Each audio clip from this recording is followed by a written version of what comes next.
You know, there are many people in this room today that are glad to see Kenny Gritz get in the Sprint Car Hall of Fame, and I'm one of them.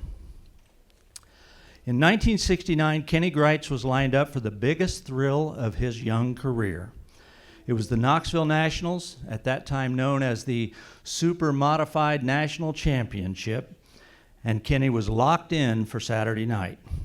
But that morning, the morning of the race, he suffered serious facial burns when welding on a teammate's car. Despite his burns, at 6 that evening, he decided he was fit to race. What a night and what a drive in this car right here. After a fierce battle with Kenny passed Jan Opperman for the lead with 3 laps to go. All of this despite his serious facial burns, which were causing his eyes to water badly. That was, without a doubt, one of the greatest moments a young racer could ever dream of. He had reached the pinnacle. 2 weeks later, Kenny and his team raced with IMCA at the Nebraska State Fairgrounds in Kenny's hometown of Lincoln. Per IMCA rules, they removed the roll cage from the car and installed a simple rollover bar. That evening, Kenny's car flipped over the guardrail and he was killed. There isn't much doubt that had the cage been on the car, it could have spared Kenny's life. He was 25 years old. Kenny's wife, Jean, brought suit against IMCA, and in due course, roll cages became mandatory in sprint cars across the United States. It's tempting to look at Kenny's life in a pragmatic, matter-of-fact tone. His life and death had a profound impact on our sport. That's true. But we can never lose sight of the fact that this was a heart-wrenching human tragedy. A racer was lost in the flower of his youth. A family was devastated by a grievous loss. A son, a brother, a husband. Words are woefully short of conveying the heartbreak of that event. Today, 56 years later, we acknowledge the tragedy, but we also acknowledge the accomplishment. Kenny Gritz, despite difficult circumstances, rose to meet his moment of destiny. He is forever a winner of the Knoxville Nationals. His life was one of great meaning and great impact. I'm so proud to say these words. Kenny Gritz is an inductee in the National Sprint Car Hall of Fame. Please join me in welcoming Kenny's sister, Jan Sanford, to the stage. Jan?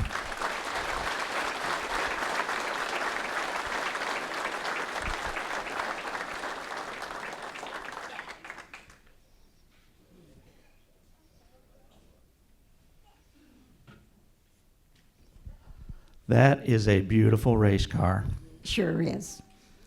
You know, you think back to that weekend and the joy of, despite the burns, despite everything that happened, and what a moment that must have been for all of you. Oh, it was. It was. It was his dream, you know. As you know, he was on his way to big things. So tell me about Kenny. Tell me about his personality. What was he like? Well, he was 6 years younger than I, and I babysat him, so we were very close. Him and I were close. And he was a mild-mannered man. Didn't have any enemies that I was aware of. Loved his racing, loved his family. Just a good, cut-through boy. He had only been racing a couple of years, and to win the Knoxville Nationals, he was young. And, you know, people would want to say, well, a surprise win, but, man, he earned her. He passed Opperman. He held off Joe Saldana. I mean, he earned her, and it was his night. Yes, it was. It really was. Yeah. And he started out with nothing, you know. He didn't have the funds to race. And thank Larry Snyder. Because of Larry Snyder, he got to where he was, where he finished, you know. And I'm very sorry that Larry couldn't be here today.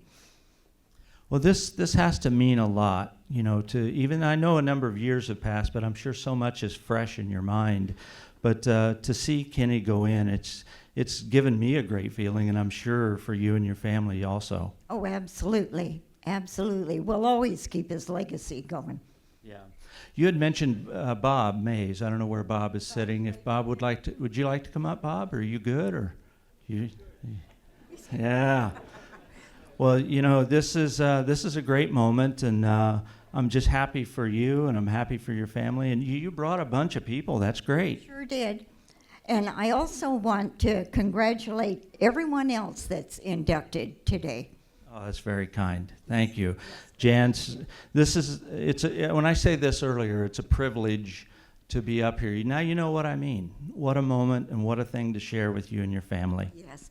And I want to mention there's just one survivor of his pit crew, and that is Zeke Zagers.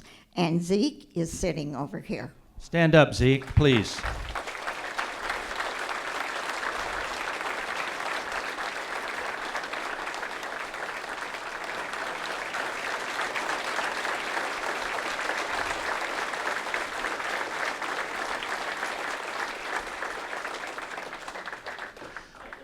Kenny and I were like brothers almost, like I was an older brother.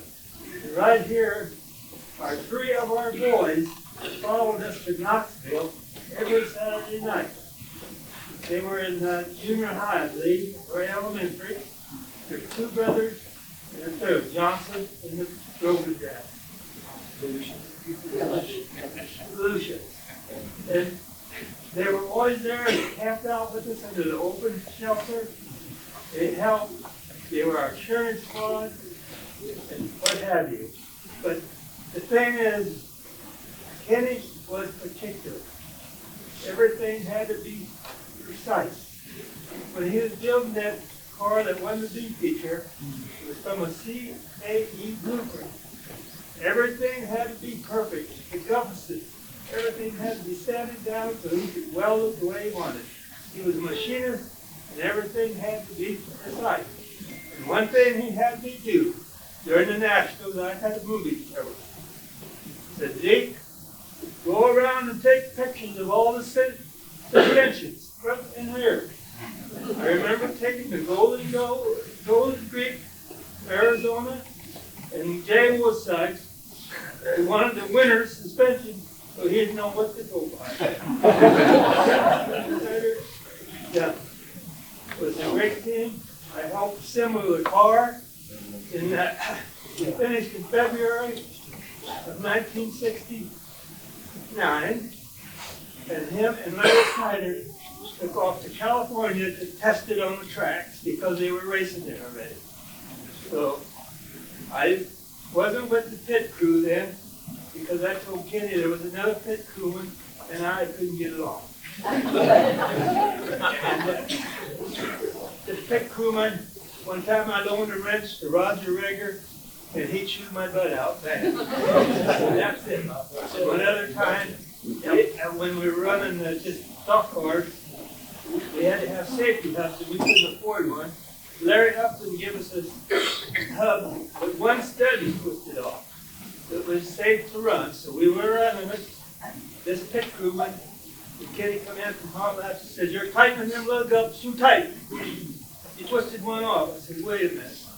Well, I told Kenny then, Memorial Day of '69, the year he got killed, I said, "Kenny," I said, "it's not good to have friction among the pit crew." I said, "Gary can help you more than I can. He gets off easier." And I said, "My family, I've got 3 or 4 kids at home. They don't even know who I am because we were racing Friday night, Knoxville Saturday night, and Eagle or Midwest on Sunday night." So, and both of us working full time. Him was a machinist made at Bear Manufacturing, myself at the packing house, and I was getting burned out. So I told Kenny, I said, "I got to devote more time to my family, but if you need any help, let us know."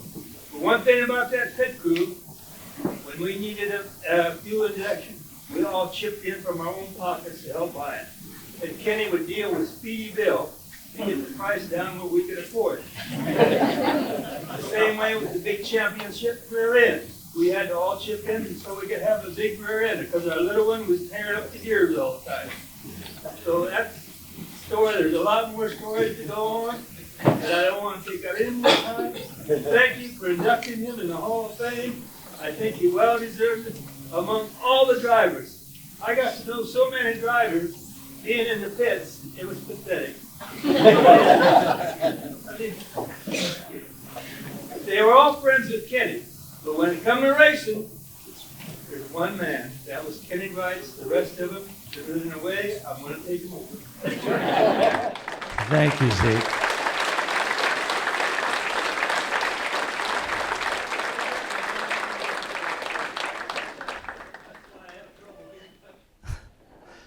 Well, Jan, thank you again. Thank you for bringing your whole group with us, and this is a day to celebrate. Congratulations. Thank you. Thank you very much. Thank you, Jan.